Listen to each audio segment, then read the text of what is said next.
ونعوذ بالله من شرور أنفسنا ومن سيئات أعمالنا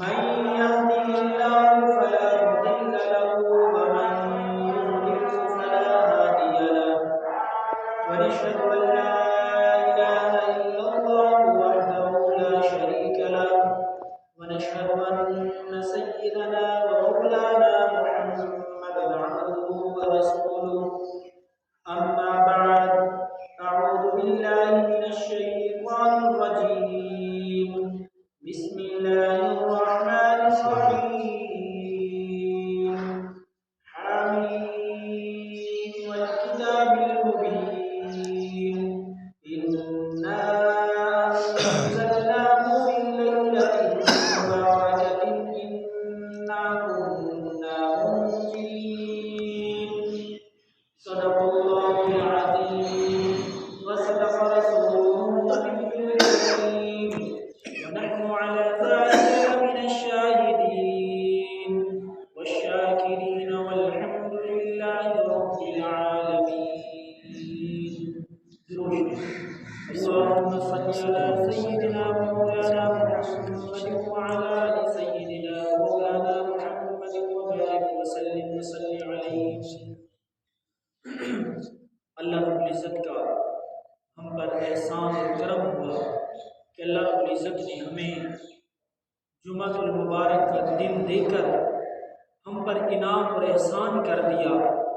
حضور پاک صلی اللہ علیہ وسلم نے فرمایا کہ جو بندہ ایک جمعہ پڑھ لیتا ہے اس کے بعد پھر آنے والا جمعہ پڑھتا ہے تو درمیان کے جتنے بھی دن ہیں 7 ہیں 6 ہیں یہ جتنے بھی دن ہیں اس جمعے کے پڑھنے کی وجہ سے اللہ رب العزت چھوٹے سارے گناہوں کو معاف کر دیتے ہیں.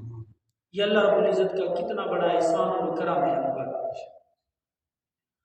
اور جو آیت میں نے آپ کے سامنے قرآن پاک سے تلاوت کی ہے اللہ رب العزت مجھے صحیح ان آیتوں کے تحت کچھ بولنے کی توفیق عطا فرمائے.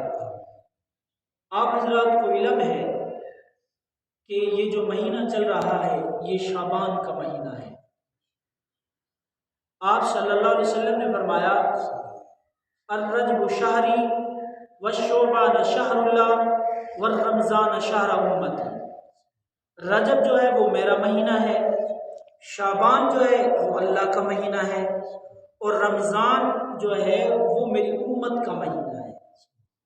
یعنی اس شعبان کے اندر اللہ رب العزت اپنے پیارے بندوں کو دیتے ہیں. جتنا بھی جو مانگے اللہ رب العزت اس مانگنے کے مطابق جو ہے نا اپنے بندوں کو دیتے ہیں، عطا کرتے ہیں. حدیث پاک کے اندر آتا ہے آپ صلی اللہ علیہ وسلم نے فرمایا جو ہی یہ سورج غروب ہوتا ہے نا، یہ جس دن 15ویں کی رات ہوتی ہے، شب بارات ہوتی ہے، جو ہی یہ سورج غروب ہوتا ہے اللہ رب العزت کی جو نور کی تجلی ہے وہ پہلے آسمان پر آ جاتی ہے، اور پھر وہ جو ہے نور کی تجلی آ جاتی ہے، پھر التجا اور پھر آواز لگاتی ہے. اور یہ نہیں ہے کہ وہ ایک علاقے کے اندر آواز لگاتی ہے، نہیں، وہ ساری دنیا کے مسلمانوں کے لیے آواز لگاتی ہے. ہر انسان کے لیے وہ نور کی تجلی یعنی اللہ رب العزت کی طرف سے آواز لگتی ہے.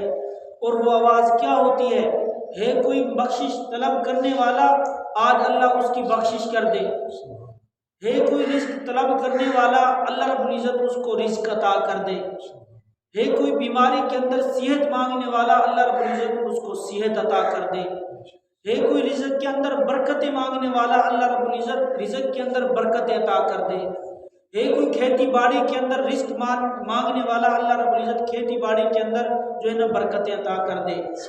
اللہ رب العزت کی ذات جو ہے یہ اعلان کرتی ہے مجھ سے کوئی معافی طلب کرنے والا میں اس کو معاف کر دوں، اس کے سارے گناہوں کو معاف کر دوں.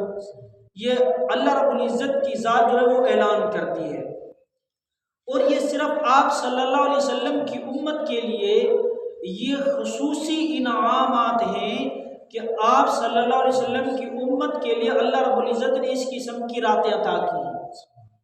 اس سے بعد جو رات آنے والی ہے جس کو لیلۃ القدر کہتے ہیں، وہ رات جو ہے وہ اس سے بھی زیادہ بڑا مقام رکھنے والی ہے. اس کا ذکر اللہ رب العزت نے سورۃ القدر کے اندر ذکر کیا ہے، قرآن پاک کے اندر اس رات کا ذکر ہے. کتنی بڑی بات ہے.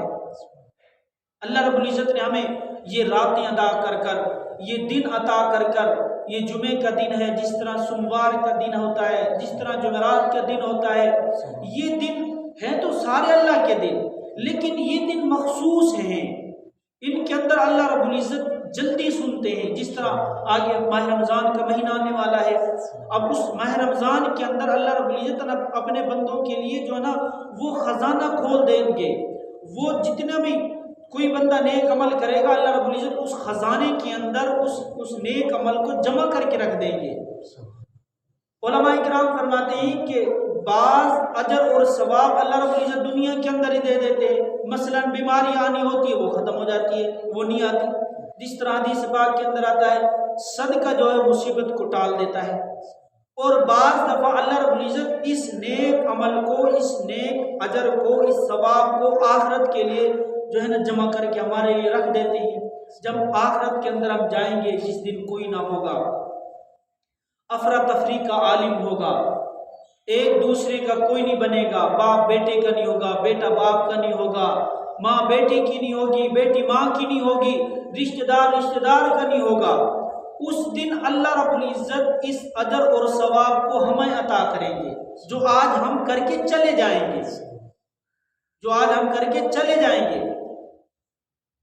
ہمارے بزرگوں میں ایک بزرگ ہیں پیر ذوالفقار نقشبندی.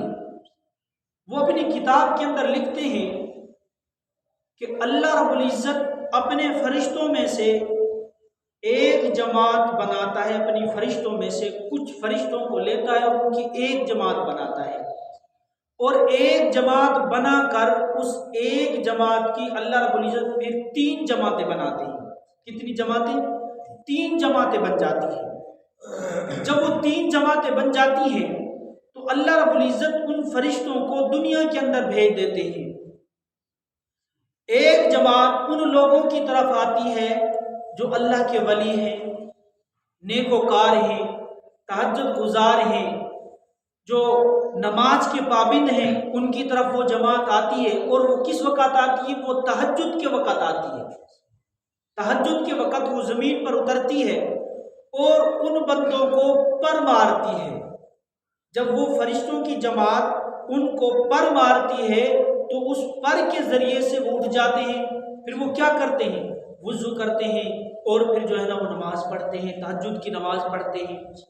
اللہ رب العزت ان لوگوں کے لیے جو ہے نا آخرت کے لیے اللہ رب العزت ان لوگوں کو جو ہے نا اجر اور ثواب ان کے لیے بنا دیتے ہیں. دوسری جماعت ان لوگوں کی طرف جاتی ہے فرشتوں کی جو لوگ دین والے نہیں ہیں، نماز نہیں پڑھتے، دنیا دار ہیں. اگر وہ تہجد کی نماز کے لیے اٹھنا بھی چاہیں تو اللہ کے فرشتوں کی جو جماعت ہوتی ہے ان کو تھپکی مار مار کر سلا دیتی ہے.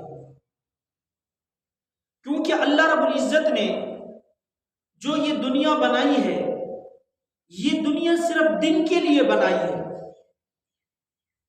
یہ دنیا جو ہم کمائیں یہ صرف دن کے اندر کمائیں. جو ہی سورج غروب ہو ہم دنیا کا دھندا چھوڑ دیں، کوئی بھی ہو. آج لوگ گپوں شپوں کے اندر مصروف ہوتے ہیں، شادی بیاہ کے اندر مصروف ہوتے ہیں، اور دین کی کوئی پرواہ، نماز کی کوئی پرواہ نہیں ہوتی. پھر اللہ رب العزت کی جو فرشتوں کی جماعت ہے ان کو تھپکیاں مار مار کر ان کو سلا دیتی ہے. اگر وہ نماز کے لیے اٹھنا بھی چاہیں تو نہیں اٹھ سکتے. اور تیسری جماعت دنیا کے اندر نازل ہوتی ہے اور وہ ان لوگوں کی طرف جاتی ہے جو دین کے داعی ہیں، یعنی علماء کرام ہیں. وہ فرشتے کیا کرتے ہیں؟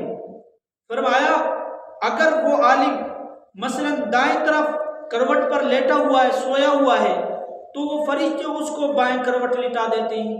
اگر وہ بائیں کروٹ پر ہے تو اس کو دائیں طرف کر دیتے ہیں. اور یہ کیوں کرتے ہیں؟ یہ عمل کیوں کرتے ہیں؟ بزرگ فرماتے ہیں کہ اس وجہ سے کرتے ہیں اگر ان علماء کا دل چاہے گا تو اٹھ کر تہجد کی نماز پڑھ لیں گے، اگر دل نہیں چاہے گا تو نماز نہیں پڑھیں گے، ان کے لیے کوئی مسئلہ نہیں ہے. کیوں مسئلہ نہیں ہے؟ آگے انہوں نے مثال دی، فرمایا آپ کے گھر کے اندر کوئی بندہ وہ درخان آئے جو چارپائی بناتا ہے، جو فرنیچر کا کام کرتا ہے، وہ آئے، وہ جب آ جاتا ہے کام شروع کر دیتا ہے تو بعض دفعہ اس کے جو اوزار ہوتے ہیں وہ کام کر کر کر بھوٹے ہو جاتے ہیں، پھر ان کو کیا کرتا ہے، وہ کھلاتا ہے، ان کو تیز کرتا ہے، جب وہ تیز ہو جاتے ہیں پھر ان کو جو ہے نا کام کے اندر شروع کر دیتا ہے۔ تو علماء کرام جو ہیں وہ سارے دن دین کی خدمت کرتے ہیں، جو ہے نا دین کی دعوت دیتے ہیں، طلباء کو پڑھاتے ہیں، مراکز کے اندر کام کرتے ہیں، مدارس کے اندر کام کرتے ہیں، اسی طرح دیگر کاموں کے اندر جو ہے نا وہ سارے دن مصروف رہتے ہیں۔ تو وہ شام کو جب لیٹتے ہیں عشاء کی نماز پڑھ کر بعض دفعہ تھک جاتے ہیں، جب وہ تھک جاتے ہیں تو اللہ رب العزت نے ان کے لیے ایک رخصتی دے دی ہے، اگر یہ ساری رات سوئے رہیں تو اللہ رب العزت ان کا اجر اور ثواب لکھتے رہتے ہیں۔ جو فرشتے اللہ رب العزت نے مقرر کیے وہ اجر اور ثواب کیا کرتے ہیں، وہ لکھتے رہتے ہیں۔ تو اس وجہ سے اللہ رب العزت نے یہ 3 جماعتیں فرشتوں کی دنیا کے اندر بھیجتے ہیں، اور اللہ رب العزت کتنے بڑے شہنشاہ اور قدرت والے ہیں۔ فرمایا کہ جو بندہ تہجد کے وقت، میں یہ فضائل اس وجہ سے سنا رہا ہوں کیونکہ یہ قیمتی دن چل رہے ہیں، یہ شعبان کا مہینہ، یہ قیمتی دن چل رہے ہیں۔ جو بندہ تہجد کے وقت اٹھ کر نماز پڑھ لیتا ہے، تہجد کی نماز ادا کر لیتا ہے، فرمایا وہ بندہ جو اللہ سے مانگے گا اللہ رب العزت اس کو وہی عطا کرے گا، لیکن وہ دین کے خلاف نہ ہو، وہ اللہ کی کتاب کے خلاف نہ ہو، وہ اللہ کے قرآن کے خلاف نہ ہو، جائز بات ہو، جائز بات ہو۔ جس طرح میں نے پہلے عرض کر دی کہ کوئی بندہ اٹھ کر یہ کہ اللہ میرے گناہوں کو معاف کر دے، اللہ رب العزت گناہوں کو معاف کر دیں گے۔ اللہ رب العزت سے توبہ کرے، اللہ میں نے جتنی بھی پیچھے جو ہے نا مجھ سے غلطیاں ہوئی، میں تمام غلطیوں سے آج توبہ کرتا ہوں، صدق کے دل سے، سچے پکے دل سے توبہ کرتا ہوں، اللہ رب العزت پچھلے سارے گناہوں کو معاف کر دینے کے سوائے حقوق العباد کے، اللہ رب العزت سارے گناہوں کو معاف کر دیں گے۔ یہ کتنی بڑی باتیں ہیں، اور یہ باتیں ملی کیوں ہیں؟ یہ حضور پاک صلی اللہ علیہ وسلم کے آنے سے ملی۔ حضور پاک صلی اللہ علیہ وسلم دنیا میں آئے اور انہوں نے آ کر یہ باتیں ہمیں بتلائیں۔ آپ صلی اللہ علیہ وسلم نے فرمایا جب یہ شعبان کا مہینہ شروع ہوتا ہے، یہ شعبان کا مہینہ جب شروع ہوتا ہے تو اللہ رب العزت اپنے بندوں کو دینا شروع کر دیتے ہیں۔ جس بندے کا جتنا دل چاہے وہ اتنا ہی اللہ سے لے لے، جتنا بھی دل چاہے۔ اور آپ صلی اللہ علیہ وسلم نے ہمیں خوبصورت درس دیا ہے، خوبصورت زندگی دی ہے، اور اس زندگی پر ہمیں شاید اس بات کا جو ہے نا احاطہ نہ ہو، اندازہ نہ ہو سکے، اس زندگی کا جو حضور دے کے گئے ہیں۔ صحابہ کرام سے پوچھیں حضور پاک کی زندگی جو ہے نا، حضور پاک کی زندگی کتنا مقام رکھنے والی ہے۔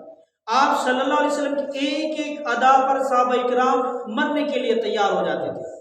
حضرت عثمان غنی رضی اللہ تعالیٰ ایک خلیفہ ثانی ہیں، یعنی پہلے حضرت ابو بکر، دوسرا حضرت عمر اور تیسرا حضرت عثمان غنی، ایک دن وضو بنا رہے تھے۔ جس طرح وضو ہاتھ دھوئے، منہ دھوا اور سر کا مسح کیا، دونوں پاؤں دھو کر وضو بنا کر، اور پھر مسکرانے لگے۔ کیا کرنے لگے؟ مسکرانے، ہنسنے لگے۔ کہنے لگے صحابہ کرام سے جو اس وقت موجود تھے کہ آپ کو پتا ہے میں کیوں مسکرایا ہوں؟ انہوں نے کہا آپ جانے، آپ کا خدا جانے، ہمیں تو پتہ نہیں آپ کیوں مسکرائے ہو۔ فرمایا ایک دن میں نے حضور پاک صلی اللہ علیہ وسلم کو اسی جگہ دیکھا تھا۔ حضور پاک صلی اللہ علیہ وسلم نے اپنے ہاتھ دھوئے، چہرہ مبارک دھویا اور سر کا مسح کیا، اور دونوں پاؤں دھو کر پھر حضور پاک صلی اللہ علیہ وسلم مسکرائے، اور صحابہ اکرام سے عرض کی اے صحابہ آپ کو پتہ میں کیوں مسکرایا ہوں؟ صحابہ نے عرض کی یا رسول اللہ آپ جانے، آپ کا خدا جانے، ہمیں علم نہیں ہے۔ آپ صلی اللہ علیہ وسلم نے فرمایا جب مسلمان بندہ وضو کرتا ہے، ہاتھ دھوتا ہے، ہاتھ کے گناہ اللہ معاف کر دیتے ہیں۔ جب چہرہ دھوتا ہے چہرے کے گناہ معاف ہو جاتے ہیں، جب سر کا مسح کرتا ہے سر کے گناہ معاف ہو جاتے ہیں، اور جب دونوں پاؤں دھوتا ہے دونوں پاؤں کے گناہ کیا ہے؟ معاف ہو جاتے ہیں۔ وہ اتنے شہنشاہ ورا الورا ذات ہے۔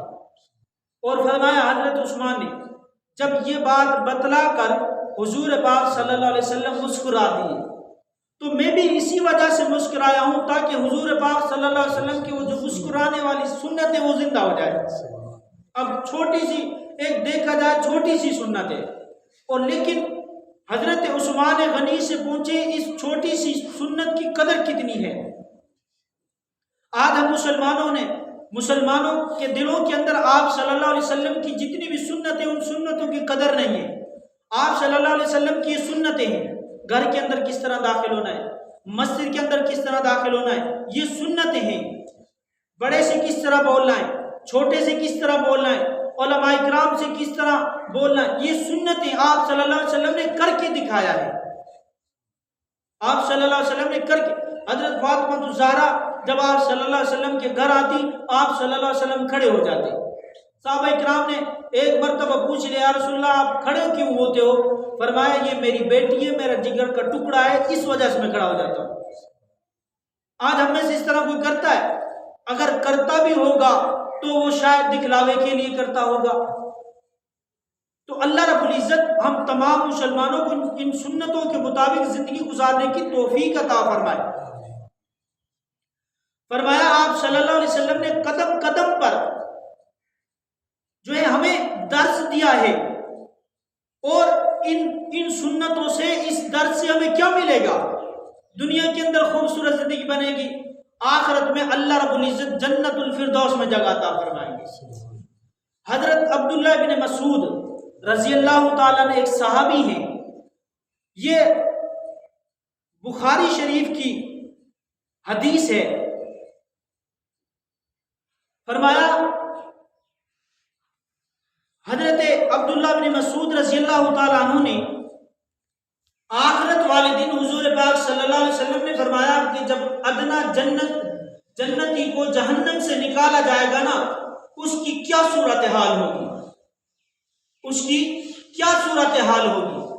فرمایا کہ جب ادنا جنتی جہنم سے نکلے گا، وہ جب جہنم کے منہ پر دروازے پر آئے گا وہ کانپنے لگے گا، وہ گرے گا پھر کھڑا ہوگا، پھر گرے گا پھر کھڑا ہوگا، اور جہنم کی طرف وہ اپنا چہرہ کرے گا اور جہنم سے کہے گا پاک ہے وہ ذات، یعنی اللہ رب العزت کی پاک ہے وہ ذات جس نے تجھ سے مجھے نجات عطا کی ہے۔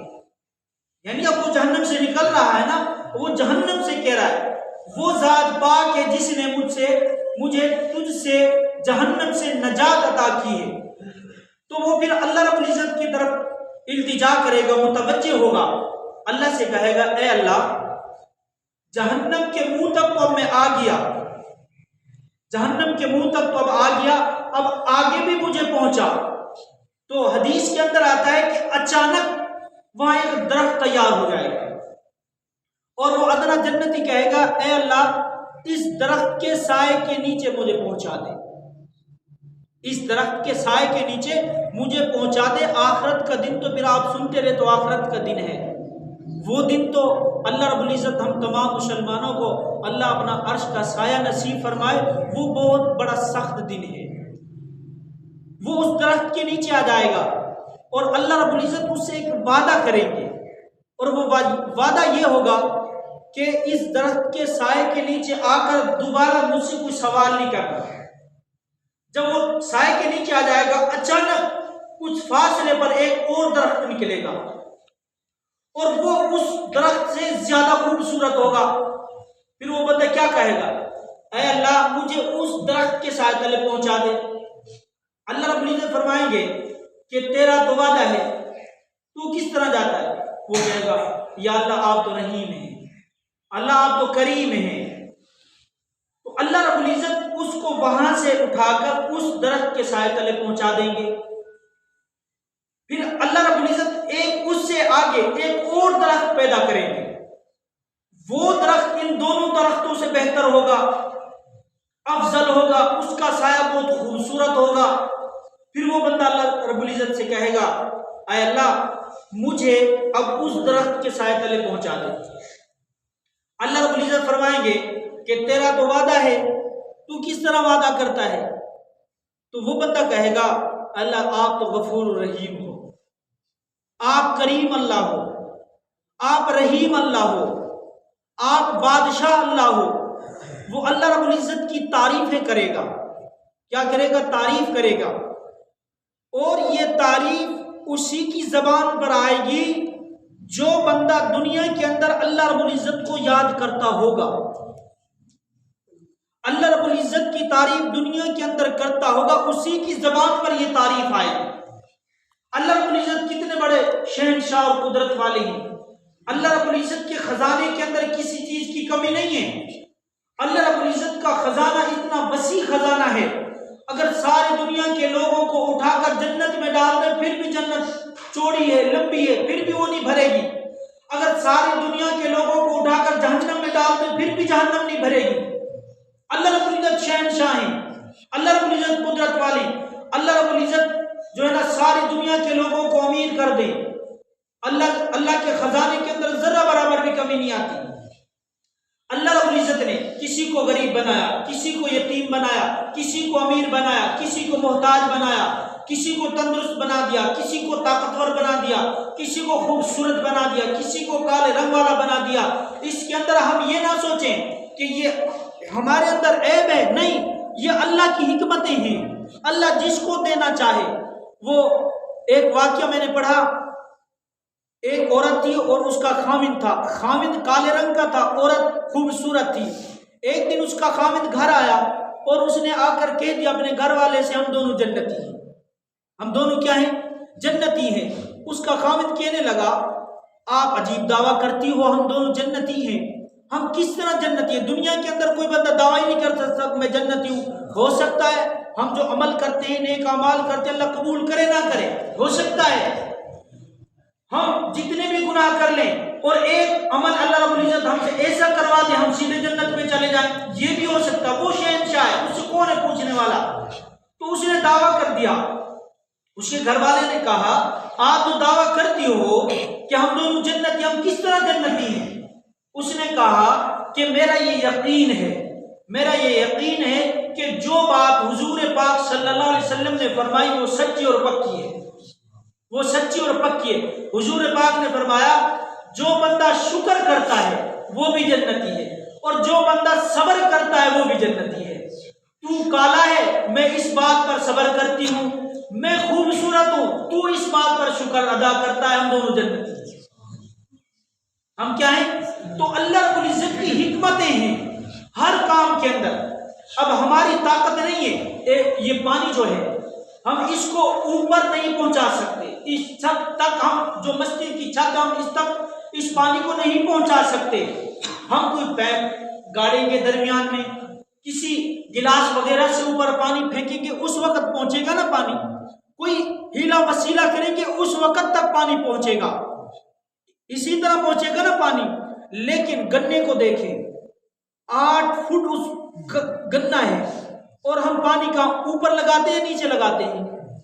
کیا ہم نے نیچے پیپ گاڑے ہوئے اس پانی جو ہے نا اس گنے کے اندر پیپ لگا دو اور اس پانی کو آخری جو ہے نا پوری تک پانی کو ہم پہنچائیں؟ ہم نے کوئی لگایا ہوا ہے؟ نہیں، ہم زمین کے اندر پانی لگاتے ہیں اور جتنا پانی ہم پہلی پوری کے اندر پاتے ہیں اتنا ہی پانی گنے کی آخری پوری کے اندر پاتے ہیں۔ یہ کرنے والی ذات کس کی ہے؟ تو اس قسم کے الفاظوں کے اندر اللہ کو یاد کرنا ہے، اللہ کو راضی کرنا ہے، اور یہ جو دن چل رہے ہیں یہ خاص اللہ کو راضی کرنے کے لیے دن چل رہے ہیں۔ ہم کہتے ہیں نا یہ جی فلانی جو ہے نا سکیم شروع ہو گئی ہے، یہ غریبوں کی مدد کرے گی، یا فلانی جو ہے نا وہ کمیٹی بنی ہوئی ہے وہ غریبوں کی مدد کرے گی۔ یہ اللہ رب العزت نے صرف ہم آپ صلی اللہ علیہ وسلم کی امت کے لیے یہ سکیمیں لگائی ہیں، وگرنہ ہمارا منہ زیادہ سونا ہے پہلے ان لوگوں سے، حالانکہ وہ طاقت کے اندر زیادہ تھے، ہم سے طاقتور کے اندر زیادہ تھے، ہم سے خوبصورت زیادہ تھے، اور ڈیل ڈول والے وہ لوگ تھے، لیکن اللہ رب العزت نے ان کے متعلق کسی جگہ نہیں فرمایا۔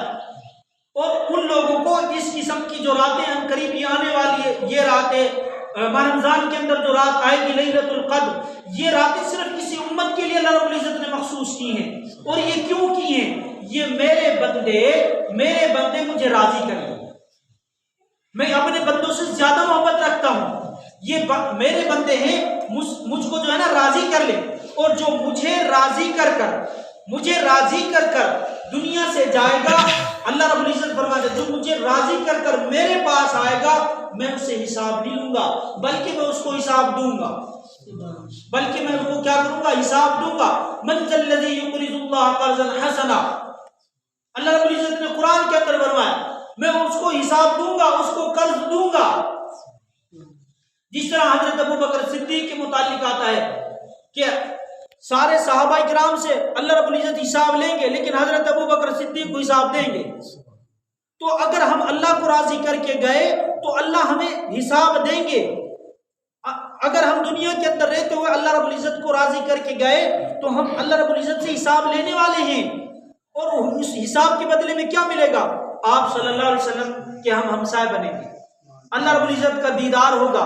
اللہ رب العزت آپ صلی اللہ علیہ وسلم کو ان آنکھوں سے دیکھیں گے، آپ صلی اللہ علیہ وسلم کا قرآن پاک زبان مبارک سے سنیں گے، حوروں کے ترانے سنیں گے.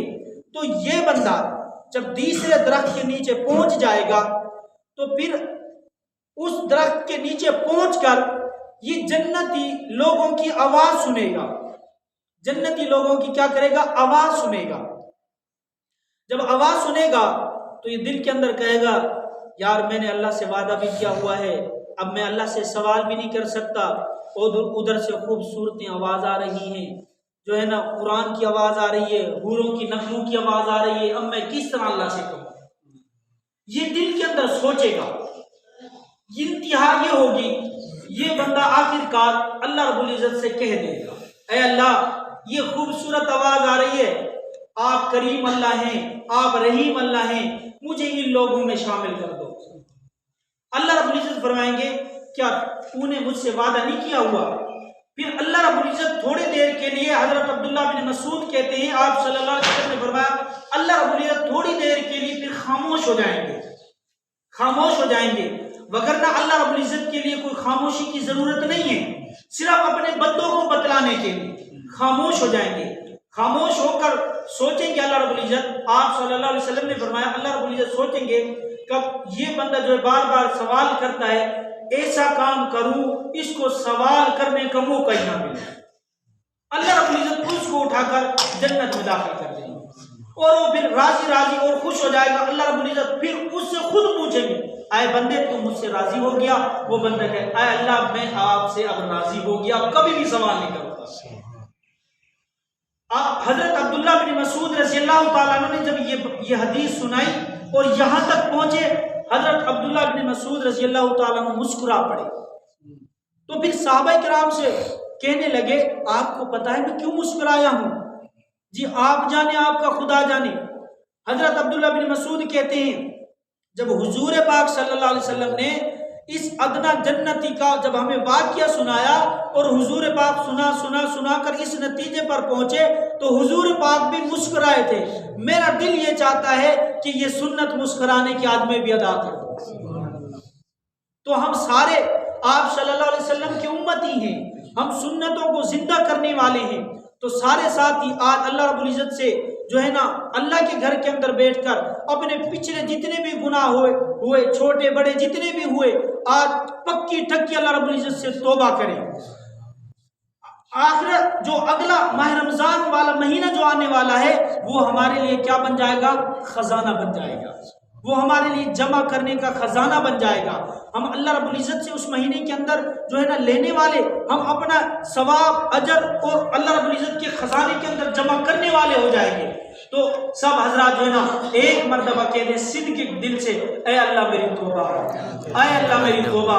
صدق کے دل سے کہہ دیں اے اللہ میری توبہ. اللہ سے دعا ہے کہ اللہ رب العزت ہم تمام عمل کی توفیق عطا فرمائے. واخر دعوانا الحمدللہ رب العالمین.